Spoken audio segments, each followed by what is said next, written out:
নমস্কার বন্ধুরা, মিঠুর কুকিং চ্যানেলে আপনাদেরকে আবারও স্বাগত। আরও একটা দুর্দান্ত রেসিপি নিয়ে চলে এসেছি। মাছ নেই তাতে কি আছে, এই রেসিপিটা রান্না করে নেবেন, ভীষণই ভালো লাগবে। আমি কাতলা মাছের ডিম বাজার থেকে নিয়ে এসেছিলাম বেশ কিছুটা। এবারে ওই ডিমটা লবণ ভালো করে ধুয়ে নিয়ে লবণ হলুদ মাখিয়ে রেখে দিচ্ছি। কিছু রসুন নিয়েছি, যতটা রসুন আপনারা খেতে পছন্দ করেন, প্রায় হাফ মুঠ মতন রসুন একদম ছোট্ট কুচি কুচি করে কেটে নিয়েছি। আর একটা পেঁয়াজ ভালো করে একদম কুচি কুচি করে কেটে নিয়েছি। দিয়ে এর মধ্যে ওই মাছের ডিমটার মধ্যে দিয়ে দিচ্ছি। আপনারা কিন্তু এই চ্যানেলটা যারা যারা এখনও সাবস্ক্রাইব করেননি, অবশ্যই সাবস্ক্রাইব করবেন। নতুন নতুন অনেক রেসিপি নিয়ে আমি হাজির হব। এরপরে 1 টেবিল স্পুন চালের গুঁড়ো দিয়ে দিয়েছি, আর 1 টিস্পুন লঙ্কার গুঁড়ো দিয়েছি।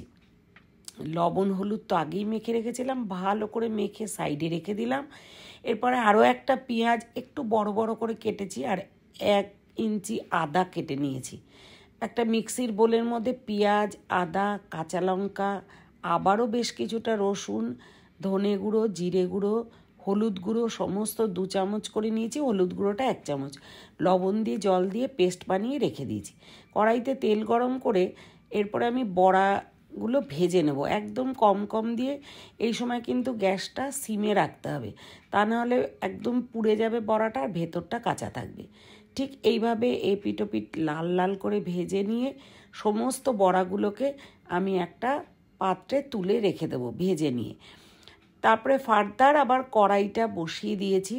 কড়াইটা পরিষ্কার করে নিয়ে আবারও ওভেনে বসিয়ে দিয়েছি।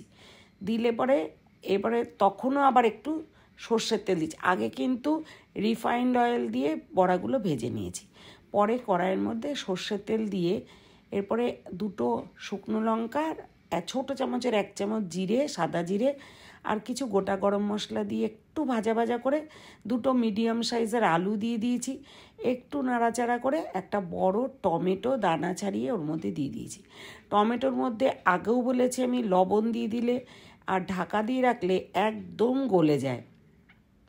তো লবণ আর হলুদ দিয়ে ভালো করে নাড়াচাড়া করে ওর মধ্যে 2 বাতাসা দিয়েছি, যাতে টেস্টটা একদম ঠিকঠাক হয় এই জন্য।